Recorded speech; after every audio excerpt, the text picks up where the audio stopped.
Hello welcome guys, स्वागत है आप सभी का हमारे एक और नए वीडियो में। आज के इस वीडियो में हम फ्लास्क का यूज़ करके पाइथन के जरिए किस तरीके से एक अपना वेब एप्लीकेशन बना सकते हैं उसके ऊपर बात करने जा रहे हैं। तो आज का वीडियो बहुत ही इंटरेस्टिंग होने जा रहा है। सबसे पहले हम उस डायरेक्टरी में जाएंगे और उस डायरेक्टरी में जाने के बाद सिंपल वही तरीका जो हमारा फाइल है, अपने फाइल को हम ओपन विद VS कोड से करेंगे। VS कोड क्या है, VS कोड कैसे काम करता है एंड बहुत सारी चीज़ें हमने प्रीवियस वीडियोज़ में देख रखी। हमने प्रीवियस वीडियोज़ में बता रखा है किस तरीके से आप इस ऑप्शन को इनेबल करा सकते हैं। तो ये हमारे यहाँ पे फाइल जो था ये ओपन होके आ गया। VS कोड की खासियत ये है कि लास्ट टाइम जितनी भी चीज़ें थी सारी की सारी हिस्ट्री यहाँ पे आपके सामने रिस्टोर होकर आती है। तो यहाँ पे पूरी की पूरी हिस्ट्री जो थी वो यहाँ पे रिस्टोर होकर आ चुकी है। अब मैं जाता हूँ सबसे पहले अपने फाइल के अंदर जहाँ पे मैंने सब कुछ सेव करके रखा था। ये स्टैटिक फोल्डर कहाँ से बना है, ये टेम्पलेट फोल्डर कहाँ से बना है, ये index.html क्या है। अगर आपको ये सारी चीज़ समझनी है कहाँ से आई ये चीज़ें, क्या होती हैं ये चीज़ें, तो आपको प्रीवियस वीडियो को रेफर करना चाहिए। ये हमारी HTML की फाइल जो है ये टेम्पलेट के अंदर सेव है। अगर मैं इसको रन करने की कोशिश करूँ तो ये हमारे वेब ब्राउजर पर रन हो जाएगी आराम से। आपका जो पाइथन फाइल है .py वाला, आपको सिंपली जाना है उस पर और उसको आपको रन करके दिखाना है। तो सिंपल आप उस पर जाइए, उस पर जाने के बाद आपको बस उसको रन कर देना है। जैसे ही आप अपने पाइथन फाइल को रन करेंगे वैसे ही आपके टर्मिनल में एक लिंक जनरेट होकर आएगी। आपको सिंपली जाना है और उस लिंक पे क्लिक कर देना है। क्योंकि ये बहुत ज़्यादा लंबे टाइम के बाद रन हो रही है तो it will take some time. यहाँ पे वार्निंग आया है, ये वार्निंग क्या है, ये वार्निंग कैसे काम करता है, ये सारी चीज़ें मैंने बता रखा है प्रीवियस वीडियोस में। अब यहाँ पे देखिए, यहाँ पे हमारे सामने एक लिंक आ गया है। अब मैं क्या करूँगा, सिंपली मैं कंट्रोल दबा के इस लिंक पे क्लिक कर दूंगा।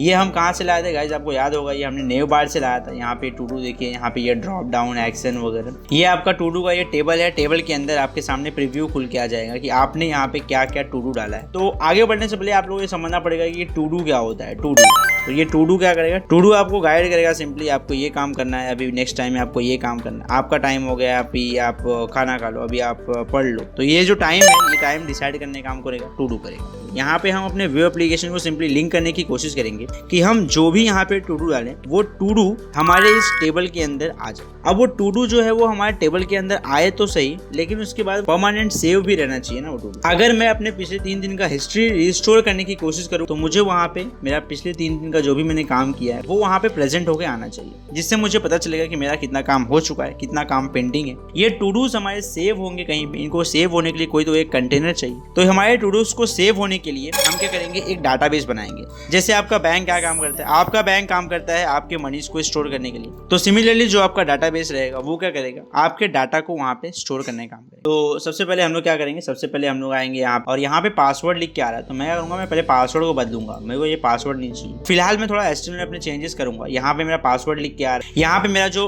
टू डू होना चाहिए, टू डू का जो डिस्क्रिप्शन होना चाहिए वो यहाँ पे लिख के आना चाहिए, बट यहाँ पे टू डू का डिस्क्रिप्शन लिख के नहीं आ रहा है। तो मैं सबसे पहले यहाँ पे चेंजेस करूंगा थोड़े बहुत। ठीक है, मैं आपको दिखाता हूँ यहाँ पे चेंजेस कैसे कर सकते हैं। अपने कोड में आइए, कोड में आने के बाद आप अपने index.html में आने के बाद आपको सिंपली आना है, यहाँ पे देखिए ऐड टू डू आए और यहाँ पे देखिए इनपुट टाइप जो है ये ईमेल है। तो मैं करूँगा सिंपली मैं सबसे पहले इसको ईमेल हटाऊंगा यहाँ से और यहाँ मैं लिखूंगा इनपुट टाइप जो रहेगा वो मेरा टेक्स्ट रहेगा। यहाँ पे इनपुट टाइप जो है लिखा है, इनपुट टाइप पासवर्ड लिखा हुआ है। मैं यहाँ पे पासवर्ड को सिंपली हटा दूंगा और मैं यहाँ लिख दूंगा टेक्स्ट। यो टू डू के अंदर यहाँ पे ये हैश लिख के आ रहा है, बट ये हैश कुछ जम नहीं रहा है। मैं यहाँ पे हैश को चेंज कर दूंगा। यहाँ पे मैं हैश को लिख दूंगा सीरियल नंबर। अब मैं इसको करूंगा सेव और सेव करने के बाद और app.py को अपने सेव करूंगा। जैसे ही मैं अपने वेब पेज को रीलोड करूंगा, यहाँ पे देखिए, यहाँ पे आ गया ऐड टू डू, यहाँ पे आ गया डिस्क्रिप्शन, चेक मी आउट ऐसे ही, और यहाँ पे सीरियल नंबर चेंज होके आ गया। मैं यहाँ पे आऊंगा और यहाँ पे आने के बाद मैं सिंपली यहाँ पे pip install flask SQL alchemy लिखूंगा। जैसे ही मैं pip install flask SQL alchemy लिख के एंटर मारूंगा, यहाँ पे जो flask SQL alchemy है वो यहाँ पे इंस्टॉल होके आ जाएगी। बेसिकली क्या होता है, ये जो SQL alchemy है ये हमको फैसिलिटी देता है कि हम लोग पाइथन के जरिए अपने वेब एप्लीकेशन में चेंजेस परफॉर्म कर सकें। अब हम लोग क्या करेंगे, इसको थोड़ा सा मिनिमाइज करेंगे, अपने पावर शेल को मिनिमाइज करेंगे और यहाँ पे मैं पावर शेल 2 पे क्लिक कर देता हूँ, क्योंकि मैं जब रन करूंगा तो पावर शेल 2 पे रन होना चाहिए। अब मैं आऊंगा अपने app.py पे, जो मेरा app डॉट करके पाइथन का फाइल है। मैं अपने पाइथन के फाइल पे आऊंगा, क्योंकि SQL alchemy जो है ये मेरे पाइथन फाइल के थ्रू मेरे वेब एप्लीकेशन पे चेंजेस करने वाला है। और इसी के अंदर मैं पहले SQL alchemy को इंपोर्ट करूंगा। इंपोर्ट करने के बाद मैं इसको इनिशियलाइज करूंगा। तो मैंने सबसे पहले यहाँ पे फ्लास्क SQL alchemy से SQL alchemy को इंपोर्ट कर लिया है। अब मैं इसको इनिशियलाइज करने के लिए यहाँ पे एक और कमांड लिखूंगा। सबसे पहले हमने यहाँ से फ्लास्क में से फ्लास्क को इंपोर्ट किया था और टेम्पलेट्स को इंपोर्ट किया था, फिर मैंने फ्लास्क को यहाँ से इनिशियलाइज किया था ये लिख के। अब मैंने इंपोर्ट किया है यहाँ पे SQL alchemy को SQL alchemy पैकेट में से। अब मैं SQL alchemy को इनिशियलाइज करने के लिए एक और कमांड लिखूंगा,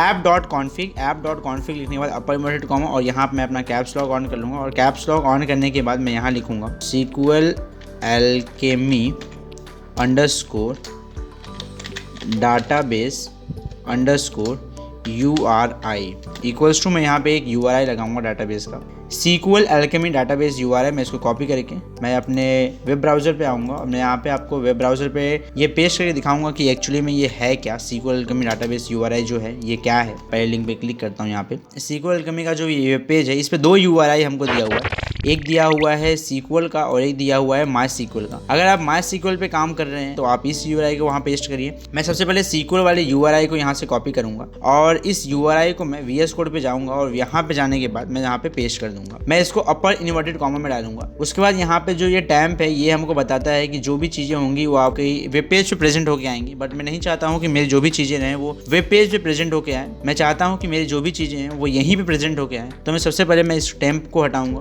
और टैम्प को हटाने के बाद ये आप देख रहे हैं यहाँ पे test.db। ये test.db क्या है? ये SQL Alchemy के डाटाबेस का नाम है test.db। यहाँ पे मैं जो अपना वेबसाइट बना रहा हूँ मैं अपने वेबसाइट के नाम से डाटाबेस का नाम यहाँ पे असाइन करूंगा। तो मैं यहाँ test.db से हटा के मैं यहाँ पे todo.db लिख दूंगा। जैसे ही हमने यहाँ पे SQL Alchemy डाटाबेस को URI दे दिया और URI देने के बाद हम क्या करेंगे, तो गाइस हम लोग जैसे ही अपने डाटाबेस को बना लेंगे वैसे ही हम अपने एप्लीकेशन को, जो हमारा ये एप्लीकेशन है, हम अपने इस एप्लीकेशन को उस डाटाबेस के अंदर डाल देंगे। तो हम क्या लिखेंगे, हाँ, DB equals to SQL Alchemy और ब्रैकेट के अंदर ऐप। ओके गाइस, तो यहाँ पे ब्रैकेट नहीं आएगा, यहाँ पे नॉर्मल ही ऐप आएगा। ठीक है, मैं यहाँ लिख दिया नॉर्मल ऐप। मैं यहाँ पे लिखा हूँ DB equals to SQL Alchemy app. तो मेरा जो ऐप का पूरा फाइल है इसका सारा का सारा डाटा मेरा SQL Alchemy के पास चले जाएगा। सो कभी कभी क्या होता है, कभी कभी आपको यहाँ पे कुछ ना कुछ वार्निंग देखने को मिलते हैं। तो आप क्या करिए, सिंपली आप इसको कॉपी करिए, एक बार फिर आप इंटर मारिए और इंटर मार के यहाँ पे आइए। आप यहाँ पे ट्रैक मॉडिफिकेशन को कर दीजिए फॉल्स। यहाँ पे देखिए अगर मैं ये फॉल्स वगैरह नहीं करता हूँ तो भी चलेगा, कोई दिक्कत नहीं। सो गाइस, अब हम लोग यहाँ पे क्लास का यूज़ करके अपने डेटाबेस का स्कीमा डिफाइन करने वाले हैं। तो आपको मैं दिखाता हूँ किस तरीके से आप क्लास का यूज़ करके डेटाबेस के अंदर आप अपना स्कीमा डिसाइड कर सकते हैं। Bracket db.model1। मैं यहाँ पे सीरियल नंबर का एक कॉलम ऐड करना चाहता हूँ। तो सीरियल नंबर में आ जाएगा db.column db.column।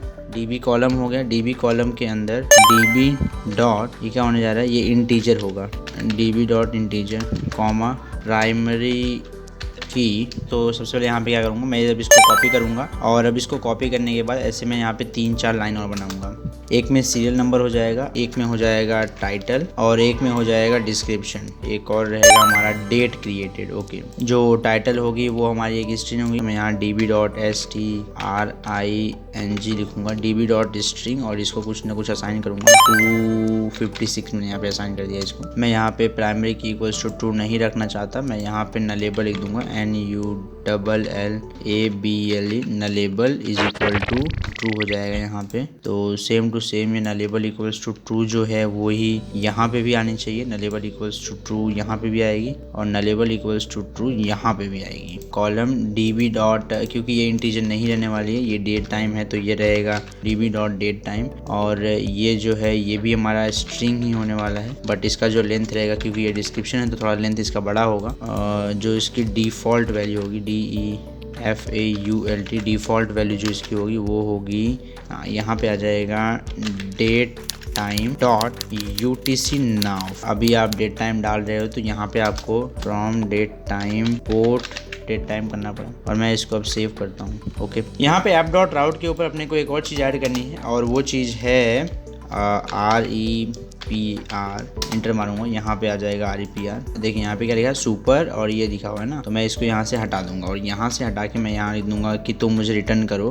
F स्ट्रिंग लगाता हूँ मैं यहाँ पे, रिटर्न करो, तो मुझे यहाँ पे रिटर्न करो। मेरे को 2 चीज़ यहाँ पे रिटर्न होगी, एक तो मुझे यहाँ पे आने वाला है टाइटल और एक मुझे मिलने वाला है DESC, डिस्क्रिप्शन मिलने वाला है। सेल्फ डॉट टाइटल और यहाँ पे भी लगा दूंगा मैं SELF, सेल्फ डॉट DESC। तो गाइस बेसिकली ये हमने क्या किया है, ये हमने यहाँ पे ऑब्जेक्ट ओरिएंटेड प्रोग्रामिंग का पूरा यहाँ पे यूज़ किया है। सबसे पहले मैंने यहाँ पे फ्लास्क SQL Alchemy के पैकेट में से SQL Alchemy को बाहर निकाला है। मैंने फ्लास्क SQL Alchemy को इनिशियलाइज करने के लिए flask SQL Alchemy database URI को लिखा है यहाँ पे। उसके बाद मैंने यहाँ पे जो अपना ऐप नाम का फोल्डर बनाया है, ये वाली जो लाइन दिख रही है आपके सामने, ये DB equals to SQL Alchemy app, तो मैंने इस वाली लाइन डिफाइन का यूज करके सबसे पहले मैंने अपने इस फोल्डर के सारे डाटा को इसके अंदर डाल दिया, डेटाबेस के अंदर। जो मैंने डेटाबेस बनाया है इस डेटाबेस के अंदर मैंने अपने सारे फोल्डर के सारे डाटा को इसके अंदर डाल दिया। उसके बाद मैंने यहाँ पे एक क्लास बनाया। यहाँ पे थोड़ा सा ऑब्जेक्ट ओरिएंटेड प्रोग्रामिंग का यूज किया गया है। सबसे पहले मैंने यहाँ पे टू डू का एक क्लास बना लिया और टू डू के क्लास के अंदर मैंने सीरियल नंबर डाल दिया, टाइटल डाल दिया, उसका डिस्क्रिप्शन डाल दिया और कौन से टाइम पे मैं बना रहा हूँ उसको मैं वो डाल दिया। तो सीरियल नंबर डाला मैंने। सीरियल नंबर क्या होने वाला है, सीरियल नंबर हमारा एक बेसिकली एक इंटीजर होगा। इंटीजर बोले तो नंबर्स 1 2 3 4 5 6 7 8 ये नंबर्स होते हैं। और यहाँ पे प्राइमरी की इक्वल्स टू ट्रू। अगर आपने डीबीएमएस पढ़ा होगा, आपको डीबीएमएस का थोड़ा बहुत नॉलेज होगा, आपको समझ जाएगा कि यहाँ पे प्राइमरी की का यूज हमने क्यों किया है। बट यहाँ पे मैं बस आपको इतना बताना चाहूंगा कि प्राइमरी की जो है आपको उसको ट्रू रखना पड़ेगा, क्योंकि सीरियल नंबर जो होता है वही आपका मेन चीज होता है। सो अगर मैं आपको प्राइमरी की के बारे में थोड़ा बताना चाहूँ तो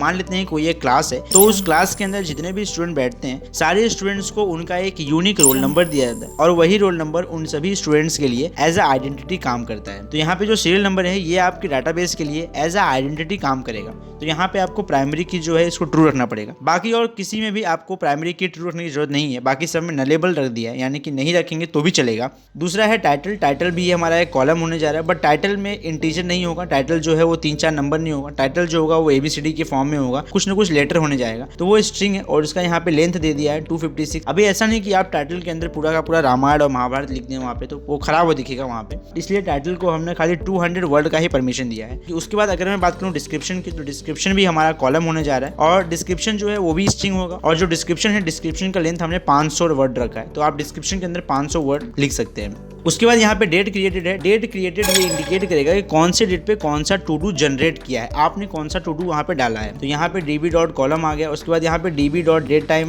अब न तो ये स्ट्रिंग होगा न तो ये इंटीजर होगा, ये डेट टाइम होगा, तो मैं यहाँ पे db.datetime लिखूंगा। अब ये जो डेट टाइम है, डेट टाइम का भी पाइथन के अंदर क्लास है अपना। तो सबसे पहले हम लोग डेट टाइम को इंपोर्ट करेंगे। तो मैंने यहाँ लिखा है from date time import date time. तो इसका यूज करके हम लोग यहाँ पे डेट टाइम को यहाँ पे लेंगे। अब जो हमने यहाँ पे ऑब्जेक्ट ओरिएंटेड प्रोग्रामिंग लिखा है, जो हमने यहाँ पे अपना स्कीमा डिफाइन किया है पाइथन का यूज करके, अब उसको प्रिंट करने के लिए मैंने यहाँ पे सिंपली एफ स्ट्रिंग का यूज किया है। मैं आपको दिखाता हूँ ये एफ स्ट्रिंग कैसे काम करती है। एफ स्ट्रिंग यानी कि एक ऐसा स्ट्रिंग है जिसके अंदर आप मल्टीपल चीजों को एक साथ में प्रिंट करा सकते हो। सबसे पहले यहाँ पे मैंने सेल्फ डॉट टाइटल, मैंने टाइटल को प्रिंट करने के लिए बोला है उसको। उसके बाद मैं यहाँ पे डिस्क्रिप्शन को रिटर्न करना चाहूंगा। अब मैं जाऊंगा अपने PowerShell 1 पे और अपने PowerShell 1 पे आने के बाद मैं अपना डेटाबेस जो है वो क्रिएट करूंगा यहाँ पे फटाक से।